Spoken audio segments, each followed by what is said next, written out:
Radio Prairie, le podcast qui vous parle d'herbe. Et bienvenue dans Radio Prairie, la seule radio qui vous parle d'herbe, de prairie et de pâturage. Nous vous proposons chaque semaine et tout au long de la saison de pâturage de passer un coup de fil à Luc Delaby et probablement quelques invités pour lui soumettre nos questions, nos réflexions sur le pâturage. Luc est ingénieur de recherche à l'INRAE de Saint-Gilles près de Rennes et à la ferme expérimentale du Pin. Il travaille depuis de nombreuses années sur le pâturage et accompagne le groupe Herbe Franche-Comté depuis 15 ans. Allez, on chausse les bottes, les oreillettes et on appelle Luc en continuant à entretenir les clôtures, à mesurer de l'herbe ou mener de l'eau parce que c'est ça aussi l'avantage du podcast. Cette semaine, on voit comment et pourquoi gérer les refus.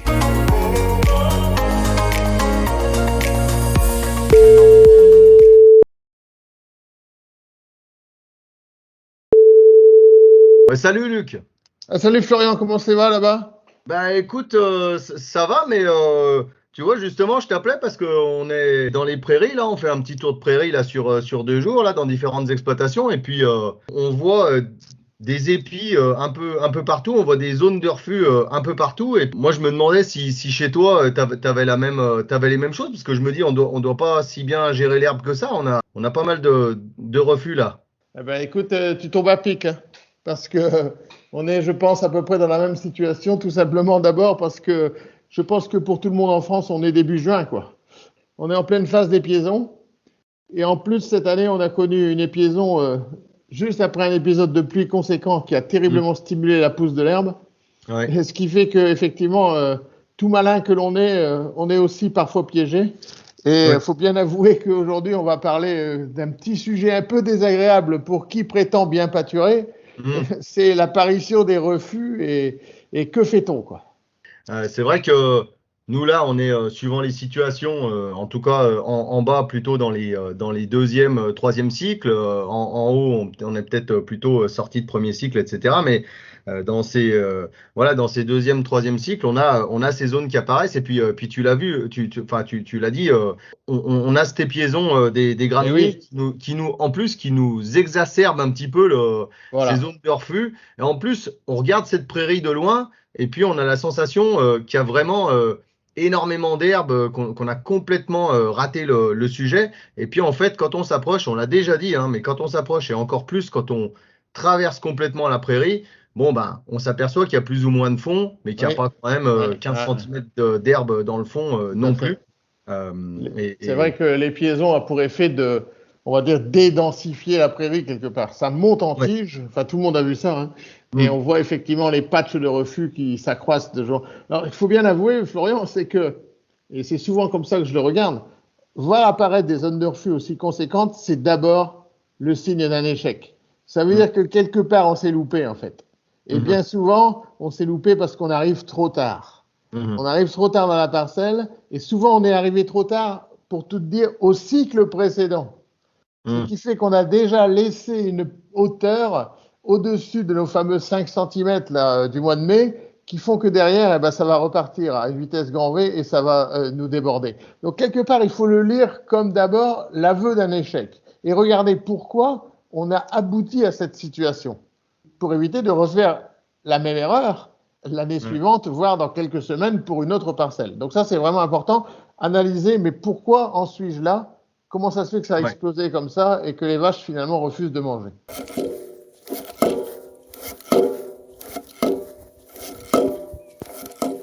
C'est un peu rassurant ce que tu dis parce que effectivement, au moins j'ai le souvenir hier après-midi dans une exploitation, on regardait le planning de pâturage, on regardait les hauteurs d'herbe qui étaient mesurées chaque semaine, et là on voyait très très bien que on enchaînait les situations où on allait rentrer systématiquement au-dessus de nos objectifs d'entrée, et du coup oui on a ces soucis-là, et on a regardé le cycle d'avant. Et effectivement, il y a eu un temps de repos peut-être un peu trop long.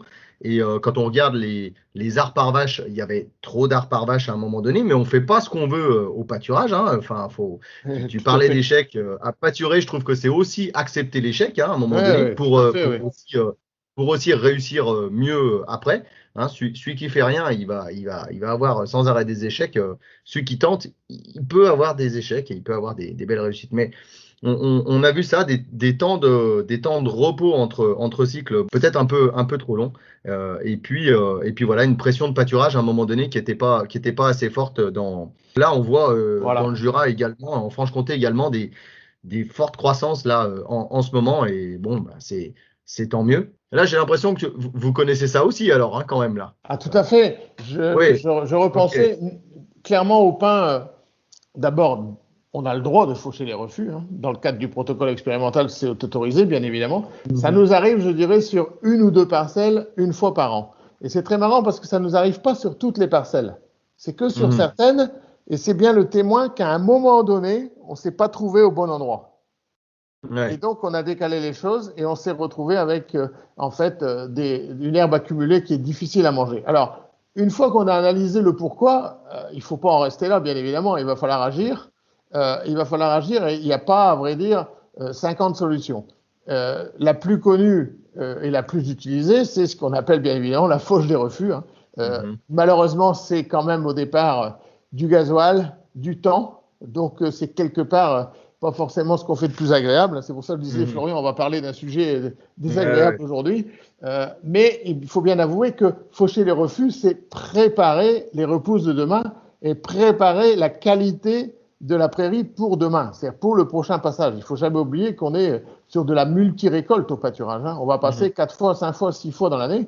Donc, s'il y a un jour, à un moment donné, un échec, eh ben, il faut effectivement remettre à plat et redémarrer dans des bonnes conditions. Donc, la fauche des refus, qui parfois d'ailleurs se fait avec un broyeur.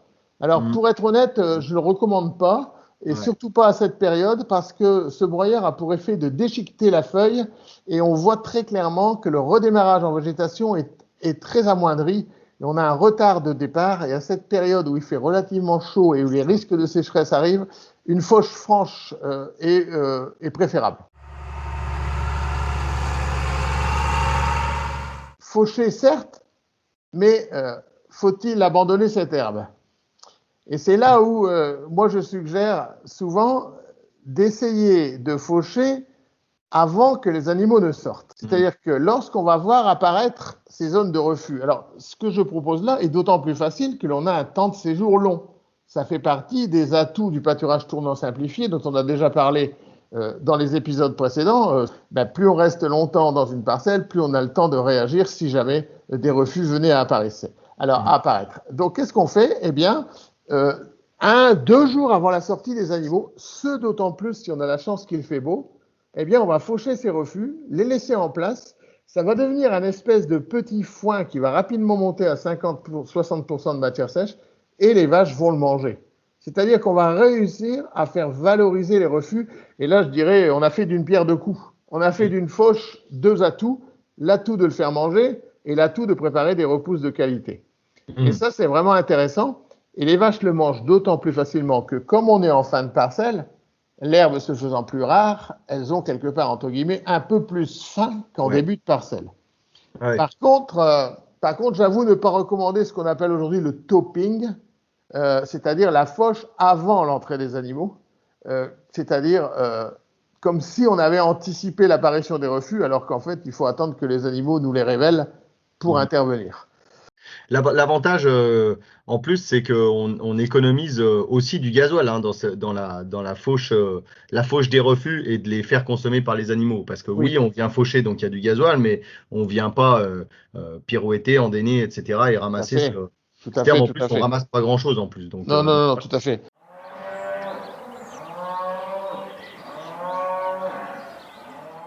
Pour un petit témoignage quand même, dans ma petite expérience de conseiller, j'ai eu des échecs et j'ai eu des réussites moi hein, dans ce conseil-là. Il y a des éleveurs chez qui ça a très bien fonctionné, d'autres moins bien. Je ne sais pas vraiment pourquoi, mais l'important c'est qu'on est tenté et qu'en fait on risque rien à le faire parce que à la limite on l'a fait, je l'ai fait récemment. On a fait une petite bande, ça tombait bien, les vaches n'avaient absolument pas de points. De toute façon, et donc comme tu dis, moi je le conseille aussi en coupant complètement l'alimentation annexe hein, pour qu'elles aient un petit peu faim. Oui, tout à fait. Et on essaye. Alors ça a moitié marché, quoi. Elles ont à moitié consommé, voilà, mais c'est une question de réglage aussi. Et des fois ça a super bien marché, voilà, mais on a tenté. Moi, je recommande 2 jours avant la sortie. en présence des animaux, bien évidemment. Ouais. Et on voit qu'elles vont le manger soit durant la nuit, soit durant la journée qui suit. Ça sera d'autant plus facile qu'il va faire très beau. J'avoue que les jours de pluie, les jours d'orage, c'est quand même moins facile à le faire consommer une fois que c'est réhumidifié. Mais par contre, une fois que c'est bien séché, ça fait ce petit foin, là, comme on dit, et c'est plutôt bien consommé, et ça, c'est plus intéressant. Alors, il y a une autre technique qui est pratiquée par certains, clairement, je l'ai déjà entendu, je l'ai déjà vu, c'est le passage d'un second troupeau, moins exigeant, chez qui on peut imposer un pâturage de moins bonne qualité, dirons-nous, parce qu'il va venir manger les refus des vaches laitières. Alors, c'est pas inintéressant, on peut y mettre des génisses, on y met parfois des vaches taries, j'ai vu aussi des troupeaux de vaches allaitantes qui suivaient les vaches laitières, avec quand même un inconvénient majeur, c'est qu'il faut que tout ça soit très synchronisé. Faut vraiment que les troupeaux se suivent, c'est-à-dire qu'on ne laisse pas passer 3 ou 4 jours entre les deux, parce que là, malheureusement, le deuxième troupeau va venir profiter de la repousse qui démarre sur les zones bien pâturées, et l'éleveur sera à nouveau gros Jean comme devant, il n'aura pas fait manger ses refus. Donc c'est un système qui est quand même compliqué, mais que j'ai vu pratiquer. Si on passe derrière un troupeau de 45 vaches et qu'on amène 6 vaches taries, elles ont quand même pas la même consommation et ça retarde un petit peu les temps de repos. Cette synchronisation dont je parlais, elle est à la fois temporelle, mais aussi en termes d'effectifs. Effectivement, un décalage entre 45 vaches laitières d'un côté et 6 ou 8 vaches taries de l'autre, ça pourra pas fonctionner, les écarts sont trop importants. Je vais ajouter quand même quelque chose parce qu'on on a même dépassé la mi-juin, là, on est au 20 juin, tu en as parlé un petit peu tout à l'heure. Et s'il faut les faucher quand même ces refus, parce qu'il faut qu'on reparte d'une bonne base, parce qu'on aurait pu penser que là, on va peut-être arriver dans une période, alors chez nous, ils annoncent des orages, etc.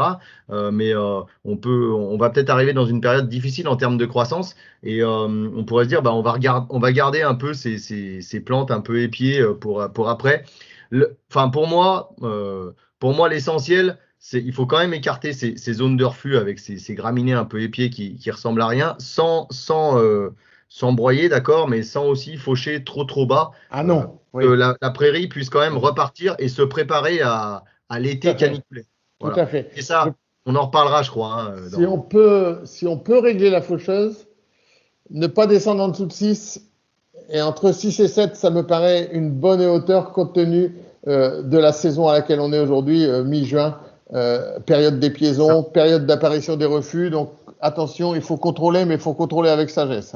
Très bien. Puis mes amitiés, et au plaisir de se croiser au pâturage ou ailleurs. Bientôt. À Salut, bientôt. Florian. Salut. Allez, réagissez, commentez, interpellez-nous même. Rendez-vous la semaine prochaine et n'oubliez pas de pâturer.